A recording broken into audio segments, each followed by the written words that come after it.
Assalamualaikum warahmatullahi wabarakatuh.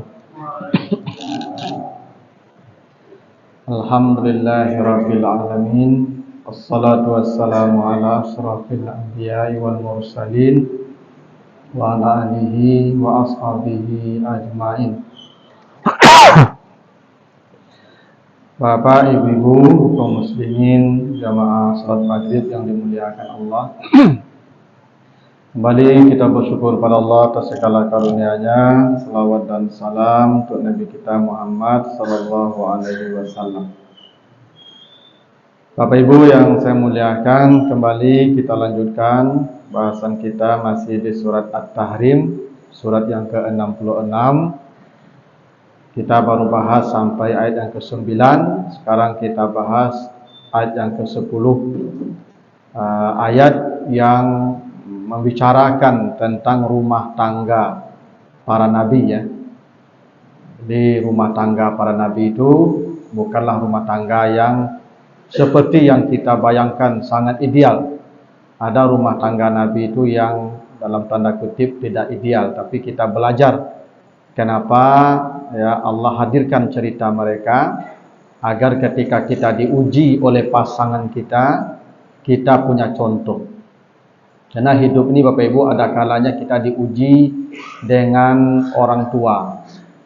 Yang jadi ujian orang tua. Seperti Nabi Ibrahim diuji oleh ayahnya. Dia Nabi tapi ayahnya kafir. Maka Nabi Ibrahim menghadapi ujian orang tua. Ada kalanya kita diuji oleh anak. Ya, seperti Nabi Nuh yang diuji oleh anaknya yang durhaka. Dia Nabi saleh tapi anaknya pembangkang. Jadi contoh pula kalau kita mendapatkan anak yang pembangkang, memang sudah ada contohnya Nabi Nuh memiliki anak yang pembangkang namanya Kan'an. Nah, kalau ibu bapak diuji dengan istri, itu ada contohnya di sini. Ada Nabi Nuh dan Nabi Lut. Kalanya kita diuji dengan suami, ini ada contohnya di sini, yaitu istri Fir'aun. Jadi ada rumah tangga yang tidak ideal. Nah, tapi dari situ kita belajar bagaimana kita menghadapi persoalan rumah tangga ketika mendapatkan keadaan yang tak ideal. Apakah dari orang tua, dari mertua, dari anak, dari suami, dari istri. Nah, sekarang kita lanjut ayat yang ke-10. Nauzubillahi minasyaitonirrajim. Daraballahu masalan lillazina kafaru imra'ata Nuhin wa imra'ata Lutin. Kanata tahta abdaini min ibadina salihaini fakhanatahuma falam yughniya anhuma minallahi syai'an wa qila dakhulan nara ma'ad dakhilin. Dan Allah membuat perumpamaan bagi orang-orang kafir, yaitu istri Nuh dan istri Lut, yang mana keduanya berada di bawah kepemimpinan dua orang hamba kami yang saleh. Maksudnya dia istri dua hamba yang saleh, Nabi Nuh dan Nabi Lut. Namun kedua perempuan ini berkhianat kepada suaminya. Dan suami mereka tidak sedikit pun bisa memberikan pertolongan kepada mereka. Dan dikatakan nanti di akhirat, masuklah kalian berdua ke dalam neraka bersama orang-orang yang masuk neraka. Nah, jadi di ayat ini Allah membuat sebuah perumpamaan tentang istri Nabi Nuh dan istri Nabi Lut. Di mana suaminya Nabi yang sangat saleh. Nabi Nuh saleh, Nabi Hud, Nabi Lut saleh. Tapi dapat istri yang durhaka. Dua-duanya durhaka. Istri Nabi Nuh durhaka, istri Nabi Lut durhaka. Ya, jadi Nabi Nuh ini dan Nabi Lut ini nama istrinya berdekatan Bapak Ibu. Dalam beberapa riwayat disebutkan nama istri Nabi Nuh itu Walirah. Walirah namanya. Nama istri Nabi Lut itu Walihah. Jadi yang satu Walirah, yang satu Walihah. Jadi nanti yang punya anak cucu perempuan jangan kasih nama yang dua ini. Ya, ini perempuan durhaka ini. Jangan dikasih nama anak perempuan, cucu perempuan Walighah atau Walihah. Karena ini perempuan yang durhaka dan dia masuk neraka dua-duanya. Makanya kata Allah, masuk nerakalah kamu berdua bersama orang-orang yang masuk neraka. Istri-istri Nabi ini Bapak Ibu, semuanya masuk surga tanpa hisab. Semua istri Nabi. Perempuan-perempuan yang pertama masuk surga itu adalah istri-istri Nabi. Itu yang pertama masuk surga itu. Jadi perempuan yang pertama masuk surga itu istri-istri Nabi. Tapi hanya 2 istri Nabi yang masuk neraka. Istri Nabi Nuh dan istri Nabi Lut. Allah sebut begitu. Kata Allah, udkhulan nar. Masuklah kalian berdua ke neraka. Ma'ad dakhilin. Bersama orang-orang yang masuk neraka. Tetapi Bapak Ibu, di awal ayat Allah menegaskan istri Nabi Nuh dan istri Nabi Lut itu hanyalah masal. Masal itu artinya contoh kasus. Masal namanya. Ini tidak berlaku umum, tidak general. Yang umum itu ketetapan Allah di surat An-Nur ayat 26. Surat An-Nur ayat 26. Al-khabisat lil-khabisin, al-khabisun lil-khabisat, at-tayyibat lit-tayyibin, at-tayyibun lit-tayyibat. Itu general. Perempuan-perempuan yang buruk hanya untuk laki-laki yang buruk. Laki-laki yang buruk untuk perempuan yang buruk. Perempuan yang baik untuk laki-laki baik. Ya, perempuan yang laki-laki yang baik untuk perempuan yang baik. Nah, ini kaidah umum nih Pak Ibu. Jadi kalau perempuannya baik, dia akan ketemu dengan laki-laki baik. Kalau perempuannya tidak baik, maka dia dipertemukan Allah dengan laki-laki yang tidak baik. Itu kaidah yang sifatnya general. Kalau acuk pergi ke diskotik, dia bersebut jodoh di diskotik. Cayolah. Kalau acuk pergi pengajian, dia bersebut jodoh di pengajian. Itu Pak Ibu. 26. Ya, An-Nur 26. Ah, ini berlaku umum nih. Jadi kalau kita baik, Allah akan kirim yang baik untuk kita. Makanya kata Allah, pezina tidak akan menikah kecuali dengan pezina. Nah, itu kaidahnya itu.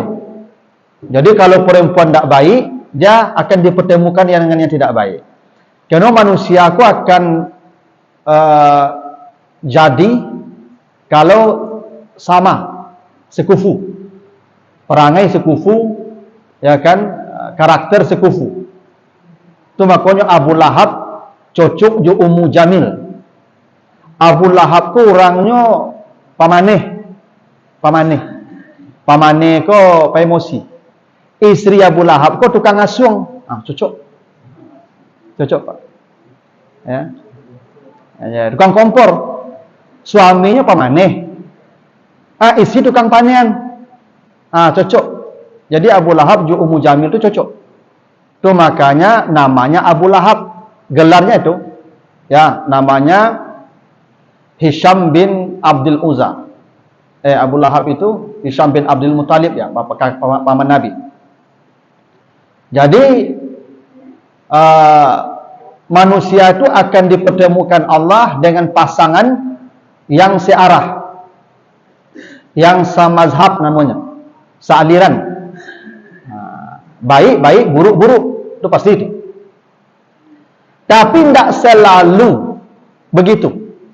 Akan ada kasus-kasus tertentu, laki-lakinya baik, perempuannya tidak baik. Atau sebaliknya, perempuannya baik, laki-lakinya tidak baik. Makanya Nabi Nuh dan Nabi Lut ini contoh kasus. Itu kenapa Allah sebut daraballahu masalan. Allah hanya bikin perumpamaan bahwa akan ada yang begitu. Akan ada. Suaminya Ustaz, istrinya kok perangai tidak selesai dah ibu. Ajan ibu menyalah nambuh. Ya, Ustaz kok istri perangai tidak selesai. Ambo dapiknya lah gadang ibu. Tak dari ketek jambul. Kalau dari layi jambul bisa ambo peluk ikarajo perangainya pe ibu. Ini lah gadang lagi dapaknya kamu. Mungkin apaknya kok magen kamu tidak taluk apaknya dia magen kamu boleh. Iya bisa jadi betul Pak. Jadi tidak bisa disalahkan suaminya. Jadi kalau ada seorang laki-laki saleh dapat istri yang tidak saleh, itu contohnya Nabi Nuh dan Nabi Lut. Kurang saleh apa Nabi Nuh dan Nabi Lut? Tapi dapat istri yang tak saleh. Istri yang durhaka, bahkan kafir. Tapi Nabi Nuh dan Nabi Lut tidak menceraikan mereka. Karena zaman dulu tidak berlaku syariat kalau beda agama itu bercerai. Ketika Islam datang, kalau beda agama itu otomatis perceraian terjadi.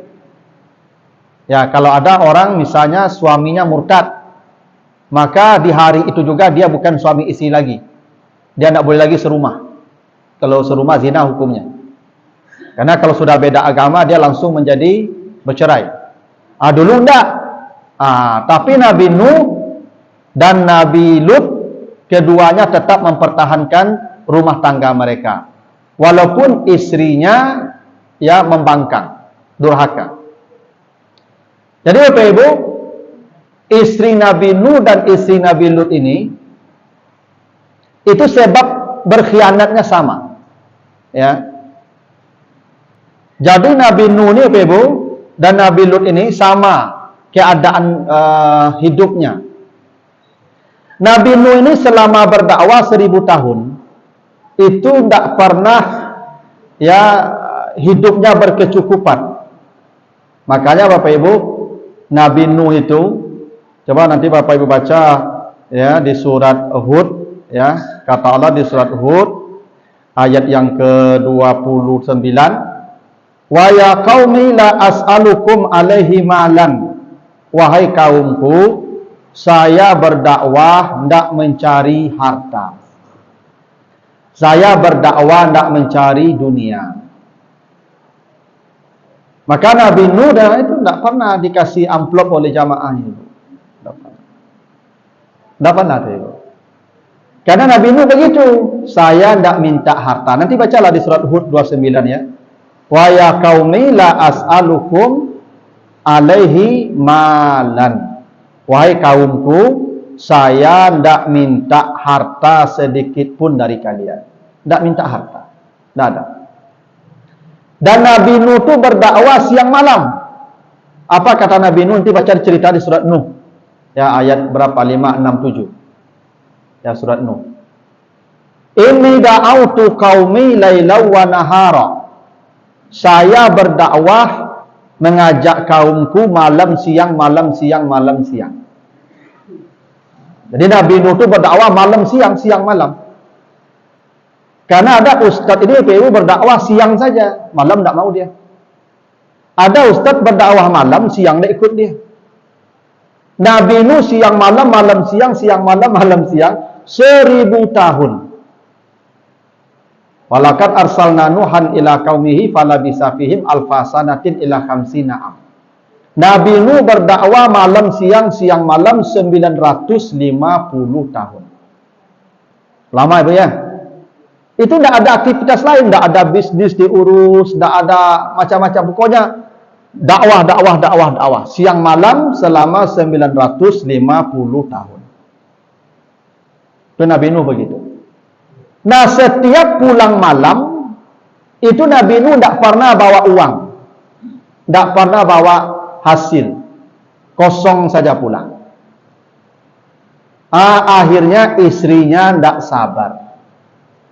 Istrinya tidak sabar. Karena sudah sekian ratus tahun, rasanya hidup kok makin hari makin sulit, makin susah. Maka istrinya tidak kuat lagi menghadapi keadaan yang begitu. Ya. Sama dengan Nabi Lut. Nabi Lut itu dia hidupnya miskin. Karena Nabi Lut itu menikah dengan istrinya itu orang Sodom. Ya, kaum Sodom. Nabi Lut itu imigran dari Babilonia. Karena Nabi Lut itu dibawa Nabi Ibrahim hijrah. Nabi Lut ini kemenakan Nabi Ibrahim. Bapaknya dan Ibrahim saudara. Yang beriman kepada Nabi Ibrahim kan hanya 2 orang. Satu istrinya Siti Sarah, 2 kemenakannya Nabi Lut. Maka ketika diusir bapaknya, apa kata bapak Nabi Ibrahim? Wahjurni maliyan, engkau pergi, silakan pergi. Maka Ibrahim pergi membawa istrinya dan kemenakannya Nabi Lut pindah. Nabi Ibrahim dan istrinya tinggal di Palestina. Nabi Lut terus ke Sodom, ke Yordania sekarang, di dekat Laut Mati itu. Ya. Nah, disitulah Nabi Lut menikah dengan wanita dari kaum Sodom. Makanya Nabi Lut itu tidak dianggap kaum Sodom. Itu makanya Bapak Ibu baca nanti di surat Hud, di surah An-Naml ayat 56. Apa kata kaum Nabi Lut? Akhriju ala Lutin min qaryatikum. Usirlah Lut itu dari kampung kalian. Kampung kalian ya. Berarti Lut itu bukan punya kampung, bukan pemilik kampung Sodom dia. Dia imigran ke sana. Nah, Nabi Lut ini tidak punya harta, tidak punya sawah, tidak punya lahan di sana, sama. Orang datanglah. Maka Nabi Lut itu hidupnya memang susah. Miskin. Jadi ini yang membuat kedua istrinya berkhianat dan diceritakan Bapak Ibu. Pengkhianatan istri Nabi Nuh dan istri Nabi Lut sama-sama disebabkan wanita tua. Jadi ada wanita tua, setan menyamar jadi wanita tua. Ceritanya begitu. Ya, dan ini setan yang sama yang datang ke istri Nabi Lut juga kemudian. Karena setan ini tidak mati-mati. Dia hidup terus sampai hari kiamat. Karena memang begitu. Allah sudah kasih wewenang dia hidup sampai hari kiamat. Anzirni ila yaumi yub'asun. Itu setan bicara begitu di hadapan Tuhan dulu ketika dikeluarkan dari surga. Ya Allah, beri saya waktu hidup sampai hari kiamat. Katalah innaka minal munzarin. Engkau saya kasih hidup sampai hari kiamat. Silakan. Makanya setan itu tidak mati-mati. Maka dia sudah hafal setan itu. Aku orangnya modeko, aku ladu orang syukur dulu. Aku cara menggodanya. Jadi yang mode-mode ibu-ibu kalau banyak orang dulu. Ya. Jadi kalau basobok yang modeko kasusnya, kata setan, ini orangnya dulu saudara contohnya nih. Maka ini setan menyamar jadi wanita. Kata setan ini, wanita tua. Kalau engkau mau mematai-matai suamimu, engkau dapat uang setiap hari. Nah, begitu tuh. Jadi imbalnya uang setiap hari. Kalau mau memata-matai suaminya, itu ditawari ke istri Nabi Nuh. Begitu juga istri Nabi Lut. Maka keduanya mau. Karena jarak Nabi Nuh dan Nabi Lut ini panjang nih ya. Tapi setannya satu. Ya, setannya satu. Jadi boleh jadi baru setan yang mengganggu kita ini setan Nabi Adam dulu juga tuh. Karena dia tidak mati-mati. Ya, kalau tinggi level apanya imannya, nanti dicari pula setan yang paling tinggi pengalamannya, jam terbangnya. Ya. Maka kalau yang profesor mungkin level setannya profesor. Itu Ibu. Nah. Jadi ini yang membuat isi Nabi Nuh dan Nabi Lut berkhianat, iming-iming harta materi. Karena ibu-ibu kalau diiming-imingi jo piti banyak, nyo goyang. Ya. Makanya harta dan perempuan itu sepaket. Harta tahta wanita, gitu ya. Nah, sepaket tuh. Ibu-ibu tuh kalau harato anaknya gitu ibu kok. Kalau piti ko naik jumlahnya, itu darahnya turun. Tapi kalau piti turun, darahnya naik. Itu tuh. Hanya ada hubungan darah aja jumlah piti, Bu. Makanya Ibu kok asa disiram juga piti banyak, tuh stabil tuh, stabil. Tidak perlu dicek, Pak. Tidak perlu general check up, tidak perlu. Tapi kalau orang boleh pulang piti Pak, itu cocok lah jendela check up tu. Ya, itulah banyak masalah ikut tu. Nah, ini yang terjadi pada istri Nabi Nuh dan Nabi Lut. Kalau kami kau dak piti kami galaknya ibu. Cayo le ibu. Tak masalah, lalu kami lamanya dak piti. Ibu baru dak sehat bentuknya lagi kalau dak piti. Itu. Itulah dari dulu itu sajak Nabi Nuh lah cutu perang ibu-ibu tu sampai hari kiamat cutu. Itu makanya ibu-ibu ni kalau kami keluar rumah yang tak bayang di ibu kami pulang pasti buat piti. Betul lagi tak? Kalau kami keluar rumah, dan dibayangkan ibu-ibu ke suami pulang buat piti. Makanya apa-apa kalau dah buat piti pulangnya tunggu malam lu. Lalu ibu orangnya pulang. Tengok di pintu pertanyaannya tu mereka tu. Mahanya saja. Manyo aja kau tak jawab lalu ke dia gila kan. Sebab kau apa-apa kau banyak jantungan mati kan tekanannya tinggi. Iya Pak, itu tuh. Maka keduanya berkhianat. Makanya kedua istrinya ini mematai-matai suaminya. Kan Nabi Nuh bikin kapal di puncak bukit. Dan ada yang tahu kan di situ. Kenapa ada yang tahu Nabi Nuh sedang membuat kapal di puncak bukit? Istrinya yang kasih tahu. Istrinya yang kasih tahu. Maka Nabi Nuh diolok-olok, bahkan kapalnya dirusak. Itu karena istrinya tuh. Tamu Nabi Lut datang malam hari. Malaikat yang menyamar jadi manusia, gagah-gagah tuh, tamu Nabi Lut kok malaikat gagah-gagah. Tak ada yang tahu karena umat Nabi Lut kan sudah malam gelap, tak ada listrik. Kok bisa dikepung rumah Nabi Lut? Karena umat Nabi Lut kok kaum Sodom kok homo. Mereka tak bisa melihat laki-laki gagah. Kalau nampak laki-laki gagah, mereka itu langsung birahinya tampil. Maka dikepunglah rumah Nabi Lut itu. Siapa yang memberitahu ada tamu di rumah Nabi Lut padahal tamunya datang malam-malam? Istrinya yang kasih tahu. Karena begitu perjanjiannya. Mematai-matai. Jadi memang itu yang disebut istri itu musuh. Nanti baca di surat di surat At-Taghabun, At-Taghabun 14-15. Inna min azwajikum wa auladikum aduwwan lakum. Sesungguhnya istrimu adalah musuh bagimu. Tapi tidak semua, sebagian. Karena memang ada istri ini sebagian yang jadi musuh. Nanti baca di At-Taghabun itu At-Taghabun 14-15. Jadi istri Nabi Nuh dan istri Nabi Lut inilah yang menjadi musuh bagi suaminya. Siapa istri yang menjadi musuh? Istri yang menjadi penghalang suaminya jadi baik.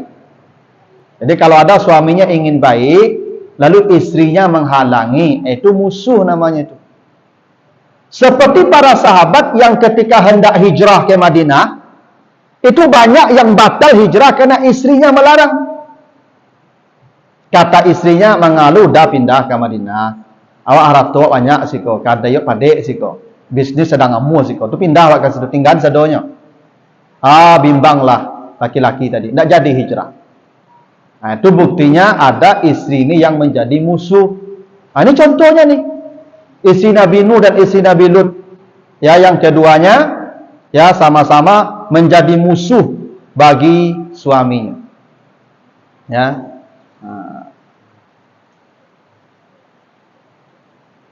Itu khianat namanya, keduanya berkhianat. Dan kata Allah, suami mereka tidak akan mampu memberi pertolongan kepada mereka sedikit pun. Ini walaupun dia Nabi, kalau istrinya masuk neraka, tidak bisa tolong. Seperti Nabi Ibrahim, walaupun dia Nabi, Khalilullah, tapi ayahnya masuk neraka, tidak bisa dia tolong.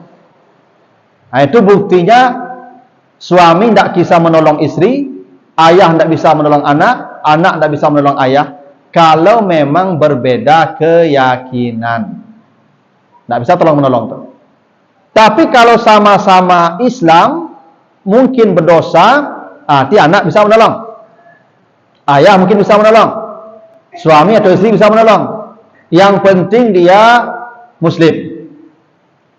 Makanya nanti ibu-ibu akan dipanggil masuk surga dengan suami. Yauma nad'u kulla unasin bi imamihim. Nanti semua orang dipanggil ke surga dengan imam mereka masing-masing. Ya, imam mereka tuh ya, kalau saya ya bapak saya, kalau ibu saya ya bapak saya, suaminya. Ya, kalau istri saya sebagai pemimpinnya. Anak-anak saya sebagai pemimpin mereka. Nah, semua dipanggil masuk surga dengan pemimpin mereka. Nah, itu artinya akan ada nanti tolong-menolong. Jadi kalau nanti ibu mungkin dosanya banyak, tapi amal bapak banyak, bisa jadi bapak yang menolong ibu, menyelamatkan ibu, suami. Selama sama-sama akidah, boleh.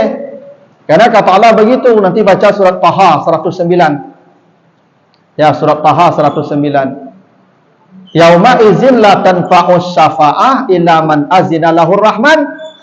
Pada hari itu tidak akan ada pertolongan kecuali dari orang yang diizinkan Allah. Berarti ada pertolongan dari siapa? Dari orang yang diizinkan Allah. Jadi boleh jadi nanti ibu amal ibu sedikit, karena amal ibu tidak banyak. Ibu haid, ibu melahirkan, ibu hamil, maka amal-amal ibu tidak banyak. Cuman amal bapak banyak. Ibu include ke amal bapak. Gitu. Nanti ibu dapat tolong dengan amal bapak yang banyak. Itu maka apa-apa aku gak suruh, gak rajin beribadah. Tahajud, baca Quran, pengajian. Ibu tidak apa di rumah saya manuang-manuang lah, main HP. Yang pokok ibu boleh patuh ke apa. Ya, tuh. Karena amal ibu tidak banyak. Begitu tuh. Karena kata Allah, suami mereka tidak bisa menolong mereka. Berarti ada suami yang bisa menolong istri. Gitu. Suami yang bagaimana, istri yang bagaimana yang tidak bisa tolong suami? Kalau dia kafir. Seperti istri Nabi Nuh dan istri Nabi Lut yang mati dalam keadaan kafir. Makanya kata Allah, masuklah kalian berdua ke neraka bersama orang-orang yang masuk neraka. Anda bisa tolong lagi itu, karena dia kafir. Jadi istri Nabi Nuh dan istri Nabi Lut ini dia kekal dalam neraka. Tak ada pertolongan dari suaminya. Ya. Nah, begitu tuh. Ya, makanya ibu-ibu, ya, selama ibu mulai patuh, selama ibu mulai tidak membangkang, tidak berkhianat ke kami, maka kami menolong ibu nanti. Percayalah. Tapi kalau ibu berkhianat, tidak patuh, membangkang, maka kami tidak bisa menolong ibu. Bahkan kalau minta tolong pun ibu kami tidak mau lah. Kalau ibu melawan-lawan juga kami kan. Ibu, Pak, ambo payah, Pak, caru, Pak, pakai siapa? Kau melawan panjang saya kadang dulu. Ini minta tolong. Kau uruslah surang lain. Itu tuh. Kau menjalang kami mati, kau ibu jangan. Pokoknya banyaknya perangai, elok saya. Ya. Ada istri menolong suami. Oh, ada istri menolong suami, sama. Sebaliknya juga bisa. Si istri menolong suami. Tapi kenapa disebutkan suami menolong istri? Karena amal suami lebih banyak dari amal istri. Karena ibu punya masa haid. Kalau dikumpul masa haid ibu, mungkin bisa jadi ada gak seperanam dari usia ibu. Haid itu. Sebulan misalnya, ibu haid misalnya seminggu. Kan seminggu kali sekian puluh tahun kan sepersekian usia ibu tuh. Los ibadah ibu tuh. Tambah lo hamil bekoleh. Tambah lo melahirkan, tambah lo beko menyusui. Kan banyak ibadah ibu yang terganggu nama itu. Makanya suami yang menjadi patokan penolong karena dia tidak pernah los ibadahnya. Dari mulai balik sampai mati tidak ada kurang ibadahnya, tidak ada penghalang ibadahnya. Hamil dan menyusui itu kan ibadah. Ya, itu amal juga. Ya, amal besar tapi untuk ibu saja. Ya. Ibu hamil menyusui itu dosa ibu digugurkan. Dosa ibu digugurkan. Setiap ibu hamil payah itu sampai melahirkan itu dosa digugurkan semua. Itu kenapa orang kalau mati melahirkan masuk surga ya. Tapi amal-amal yang aktif, itu laki-laki yang banyak. Itu makanya kata Nabi, perempuan itu diciptakan dengan kurang agama dan kurang akal. Ma ra'aitu min naqisati aklin wa dinin min ihdakunna. Perempuan diciptakan kurang agama dan kurang akal. Bakal kurang agama perempuan karena memang banyak masa-masa dia lost dari ibadah. Kenapa kurang akal? Ya karena memang lebih banyak dia emosional ketimbang rasionalnya. Makanya ibu-ibu ini cocok mengasuh di rumah. Karena dia emosional. Perasaannya yang ke depan. Kalau kita logikanya yang ke depan. Maka kalau mengasuh anak pakai logika tak mula. Kalau anak menangi kok jawab tinggal nyotanyo, mana kok nangiang? Itu kalau jawab tu. Tapi kalau jawab tinggal menangi anak nyogosok langsung, nyopaluk langsung. Dari tu jangan nyotanyo bangga menangi tu, nyogosok-gosok lu nyantuan tu. Kalau jawab menangi anak, mana nangiang? Kan? Jatuh pak, tu kok jangan kasih tujuan main, sering langsung. Dari tu. Tapi kalau jindu apa menangi anak tu nyogosok, mana sakit, sakit orang yang bui, itu untuk anak tu. Tak apa-apa, dikit, itu jindu tu. Kalau dapat tak, jangan rasuk nak nangi kan, yang jatuh, tu kok jangan mengengak sana berjalan, mencaliak berjalan tu. Dah itu apa ya? Menangi ke dah, itu sering untuk lah, makak siang mas. Tu makanya ibu cocok mengasuh anak. Kalau anak kadang jawab tak jadi kadang anak aku lasiknya. Tahu lasik itu, lasik apa aku? Itu tanaman lasik itu. Tak mau kadang ya loh. Tapi kalau jawab sehat anak. Kalau jawab anak aku tinggal, lakannya makan leh, makan engkau, ya tak? Tipu anaknya kan makan lah. Itu jawab. Kalau jawab anak makan je dapat antunya lah. Bahkan dulu ada tu pameo di kampung loh. Dulu awak di kampung opak kan gitu ya. Kalau nampak ayam, goreng ayam di bawah tudung nasi. Itu kan duo kayak mungkin. Kalau ndak awak, kalau ndak ada yang sakit rumah tu ada ayam sakit tu. Kan ndak? Tanya ke mak, "Mak, goreng ayam mak ya tu?" "Iyo, mak." "Minta cik mak." Kecak mak, "Onde ubi abang mak." Kan ubi abak ni lah. Abak kalau damonya minta goreng ayam tu pak. Oh itu. Ubi abang mah tu. Diminta lah ke abak, minta goreng ayam bak. Kecak abak dia lu makan yang lah minta lah. Dia tanya. Itu kalau abak macam tu. Itu makanya ibuku emosional. Itu makanya kurang akal. Bukan berarti kurang akal di kelemahan. Tidak. Karena emosionalnya dilebihkan. Makanya ibuku mudah tersentuh. Itu makanya air matanya banyak murah keluar.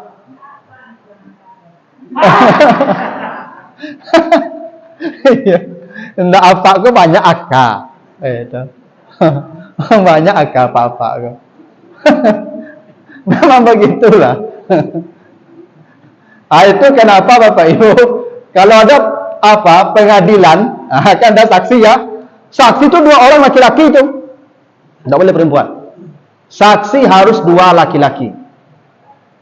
Kalau tidak ada saksi laki-laki 2, boleh 1 laki-laki. Tapi yang 1 lagi ganti 2 perempuan.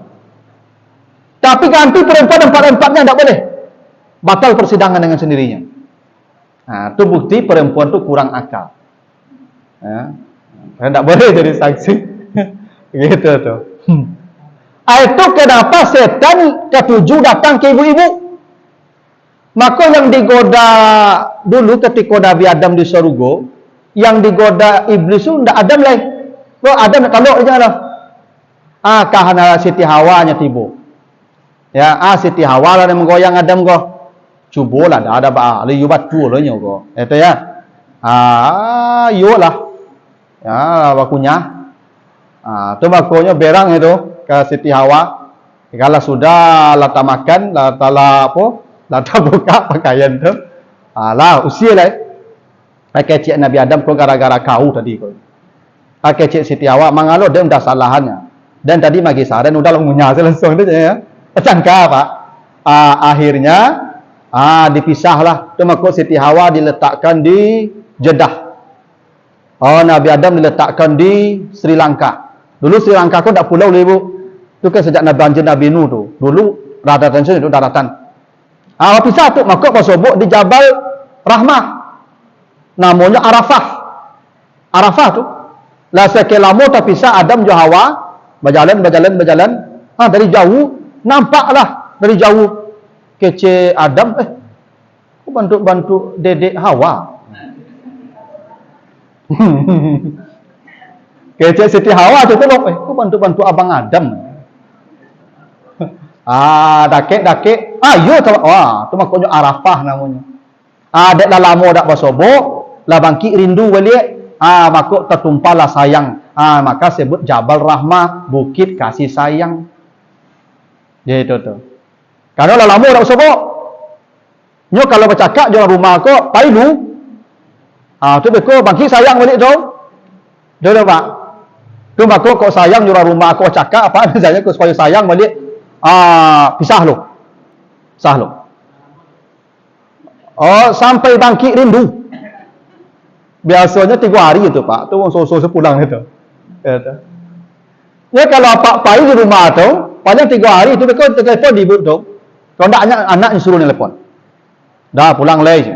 Ndak anaknya suang, "Pa pulang leh pa." Jadi je Pak. Biasa 3 hari tu Pak. Tapi kalau lebih 3 hari kau ndaknya telepon Pak, awak pulang salah leh. Ya tu, awak sepulang leh Pak. Itu. Jadi memang bercakap kau perlu je Bu. Makanya Nabi Adam mesti awak bertangka dipisahkan. Beko rindu balik tu. Dia bercakap di rumah tangga kau perlu pe Bu, perlu. Ya. Dia bercakap kau perlu. Dia sudah bercakap tu kau. Lah sudah bercakap, lah sekian hari dak sapot-sapot. Lah sudah bercakap tu beko muncul sayang balik. Tu mulai baru balik tu. Tu mulai pengantin baru balik tu. Itu tu Pak Ibu. Ya. Tapi Bapak Ibu telah lebih dulu mengalami dari ambo tu. Tapi ambo rasakan macam tu. Cakap kau perlu. Itu makanya nabi-nabi itu begitu rumah tangganya begitu. Kan cerita awal jadi kan dulu Nabi kan bercakap jo Hafsah jo Aisyah tu. Kan itu awal ceritanya dulu dalam surah At-Tahrim ni. Hafsah dan Aisyah itu bersekongkol untuk menyusahkan Nabi. Dikecek langok Nabi ku busuk. Gitu Pak. Jadi Aisyah jo Hafsah ko sekongkol mengecek langok Nabi baun. Supaya Nabi tidak datang ke rumah Zainab lain. Mau Nabi ko sebelum ke rumah istrinya, datang ke rumah Zainab dulu. Zainab ke istri yang lain pula. Minum madu tu, cemburu istri ko. Orang kecil ngok Nabi baun leh. Akhirnya Nabi mengharamkan minum madu maka turun kau menegur. Maka Hafsah dipulangkan ke ayahnya Umar. Baiklah kau pulang ke ayah kau, jantan. Yang lain pun takut. Jangan Nabi berang lo kawak. Gitu. Tapi Nabi rujuk kembali. Dijemput kembali Hafsah dan dirujuk kembali. Jadi Nabi pun begitu rumah tangganya Ibu. Ya, berarti adanya pertengkaran rumah tangga Nabi itu. Apalagi rumah tangga awak. Jangan ibu kecian pancak suami ustaz ndak. Batu. Pasti ustaz ku antuk-antuk sedumah. Ndak Ibu. Ambo jadi rumah mengkai kayu dia ndaknya Ibu. Cakap aja Ibu. Tangkau aja. Cuman yang keluarga Sakinah aku dan kapa aku dak baliknya loh. Hanya tatapnya berjalan, nakodanya tangguh. Ya toh? Itu makanya pertengkaran di rumah tangga itu diatur Allah. Kalau istrimu durhaka, nanti baca di surat An-Nisa ayat 34 itu. Kalau istrimu durhaka, kasih nasihat dulu. Baik-baik. Fa'izuhunna, sentuh perasaannya. Jangan marahi. Kalau dia salah, kalau dia durhaka, sentuh perasaannya dengan kata-kata yang baik. Allah sebut begitu. Jangan dicaci maki. Tak boleh begitu. Sentuh perasaannya. Seperti nyanyi Ari Lasso kan gitu. Sentuhlah dia tepat di hatimu. Dia akan jadi milikmu selamanya. Gitu. Itu tuh.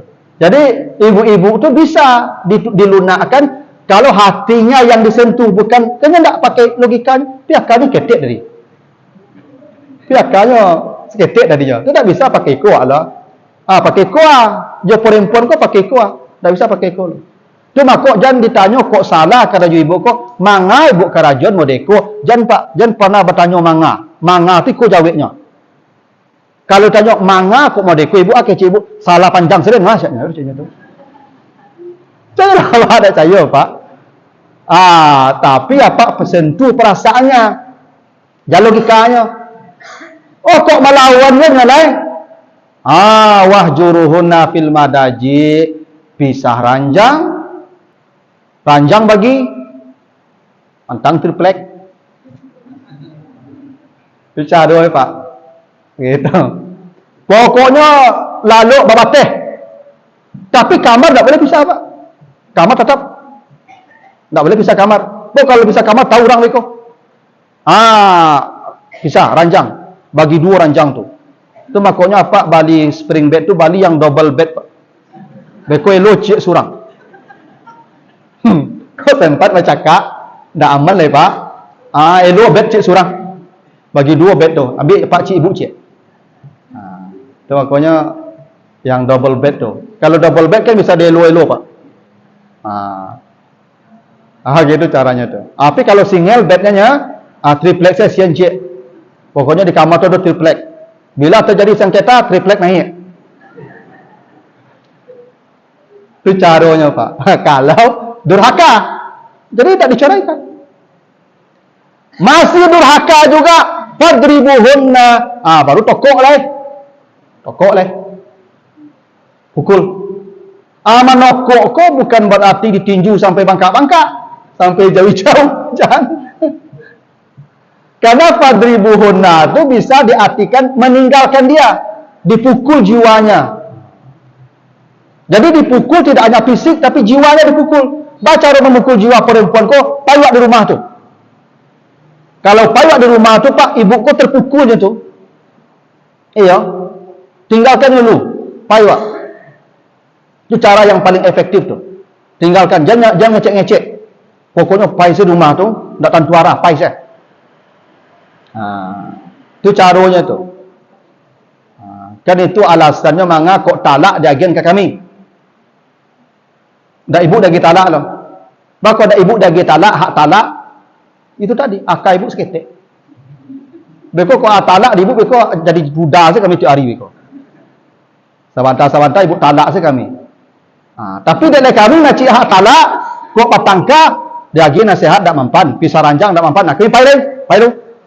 Tu kami memanung-manung dulu, merenung dulu. Kok bacarai, kok dampaknya. Kok pulang, kok masalah, kok timbang-timbang sambil berjalan. Duduk, manuang, mikir bagi.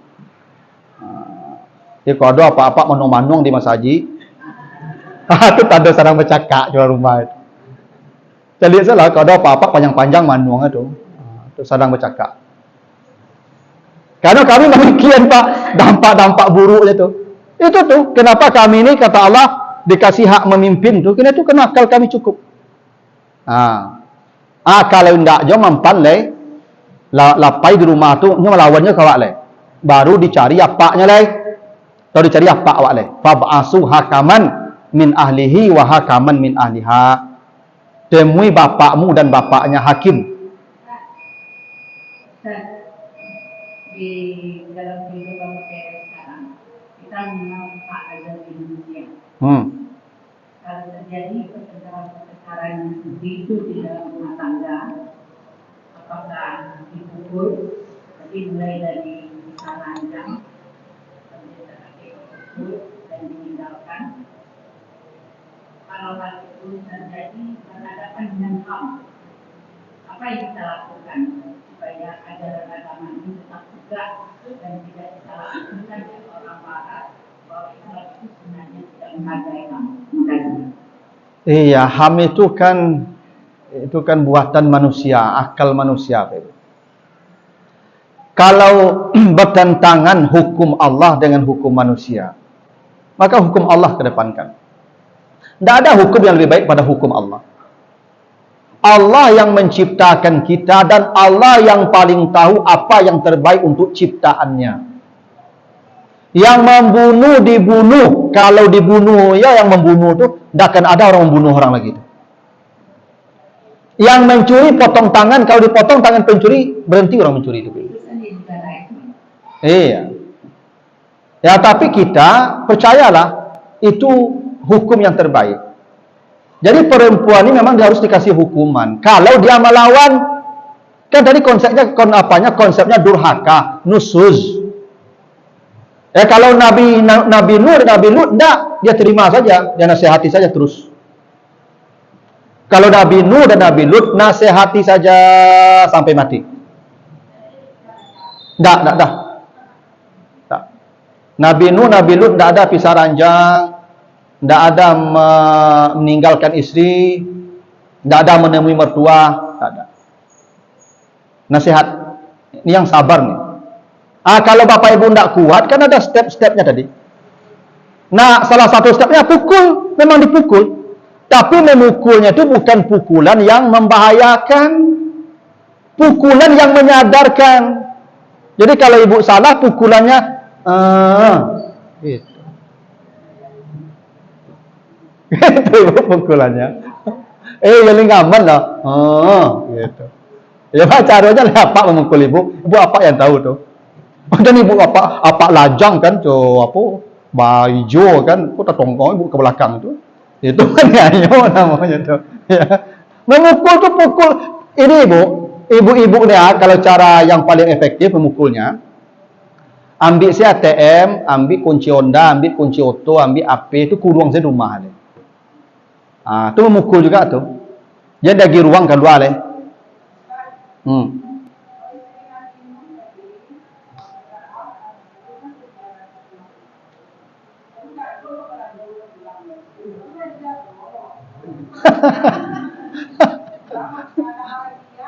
Lain lagi belanja.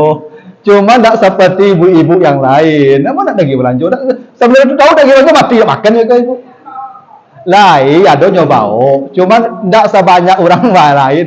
Sama lah ustaz kan kalaupun tak banyak piti kan pilih lain bagi belanja ke rumah itu. Cuma tak seperti orang di balik rumah rancak, di balik noto rancak enggak. Nabi itu punya penghasilan, cuma tidak seperti istri yang lain, istri Nabi, istri manusia yang lain. Kalau istri-istri yang lain, sahabat itu pakai ameh. Tangan bame, kalang kaluang apa lehi bame, tangan bame, kaki bame. Istri Nabi ko los adonya. Makan lagi. Begitulah istri Nabi itu. Artinya hidupnya istri Nabi ko tidak seperti perempuan lain. Itu membuat ibu istri-istri Nabi ko tidak sabar. Nanti istri Nabi kan pada demo juga tuh gara-gara barang ameh tadi. Memang ibu-ibu itu begitu. Ibu kalau tidak samunya jurang, nya gelisah. Itulah ibu kalau nampak mukena kawan kau beda di muka awak, ibu gelisah semayang biko tu mah. Iya. Coba kita sudah assalamualaikum bagawi langsung mah. Diam ibu balik dia tak tahu. Karena ibu-ibu kuasa nampak orang enggak walabi, ini mah seperti itu. Iya. Yang dia pisarin enggak lah. Yang lain kalau siko pun lebih salihah sadonyo. Lacok dengan pengajian mah situ je lah. Ya tu. Itu manusiawi begitu. Tu makanya banyak ibu-ibu kok, masabui tadi. Perempuan kok diciptakan 99 nafsu, 1 akal. Kami 99 akal, 1 nafsu. Tak beda waktu ibu tu. Ibu nafsu ibu 99, akal cie. Itu masalahnya. Tu makok kandak ibu iko. Dak mau habis dah. Saya ibu kamu. Ibu sampai ke pasar kamu pasti maduk ke baju panjang saya tu. Tas, baju, jilbab. Hanya balik jilbabnya Pak, tapi jilbab kau matching ni ke sepatu kau. Itulah. Padahal di rumah ada tanggung banyaknya. Tas, laba, kardus, itu. Coba cari ibu. Ya cari lah ibu. Jilbab ibu, tas ibu, sepatu ibu. Tak banyak ya? Cuba etong baju ibu di lemari tu, etong baju kami lah. Percaya ibu. Baju kami tak barang incik lah bu. Baju-baju safari saja. Tak ada apa lah. Ibu tidak beralik baju. Baju. Itu yang bukti nafsu ibu 99. Akal cie. Untung kami lihat do pengimbangnya akal kami 99. Akan tak kami cieknya, tak banyak-banyak lah. Tu mak ibu kalau kau belanja tu, tolong dicari-carian list belanja ke kami dulu. Kau kan di Bali beko pak ya. Habis dia paknya cuma pada so tu, kau ndak perlu je. Kau ndak perlu je. Kau ndak perlu je. Bo kalau di ibu punya perlu saja pak. Saya kamu. Coba ibu kau pada percaya agilah piti entah kau orang rumah boy pak. Agilah piti ibu pergi ke pasar pak. Bu. Itulah. Ayo itulah. Itu. Kau cuma lah pulang pasar, bu. Tanyalah ibu kau. Lu berlabih piti tadi ibu. Kecik ibu tu. Ni kau berlabih cukup. Saya kindak lah je. Tu cik jawab tu. Pasti tu jawab pak. Tak pernah ibu kau pulang di pasar pak. Kau labih belanja tadi ya. Tak pernah. Tak pernah. Coba ibu pernah tak bagi lebih belanja ke kami? Tak pandai cu. Kandak ibu banyak. Sebelum 9 nafsu tadi tu. Kalau kami, tak ada lah kandak kami dapat makan ni makan lah. Golek leh, lok leh. Ya kan baju baju tak ada koi bajunya. Ibu kalau ibu ke kami bawa beli baju kami tak akan naik beli baju tu. Tak itu ya. Tak ibu mau beli baju kami ya. Lah ibu jeli kami baju koko tu beli kami baju salai. Ko ibu tu sawanta. Dah itu akan dak ibu banyak. Tu makanya ya perempuan tu kalau tak samo jurangnya gelisah. Begitulah isi Nabi Nuh. Begitulah isi Nabi Lut. Begitu juga istri-istri Nabi dulu. Nah. Itu. Panjang mandang ibu-ibu, Pak kau dah iyo lah kayaknya. Nah, betul lah dulu. Bapak Ibu, mudah-mudahan ada manfaatnya, lebih kurang mohon maaf. Subhanakallahumma wa bihamdika, asyhadu an la ilaha illa anta, astaghfiruka wa atubu ilaika. Wassalamualaikum warahmatullahi wabarakatuh.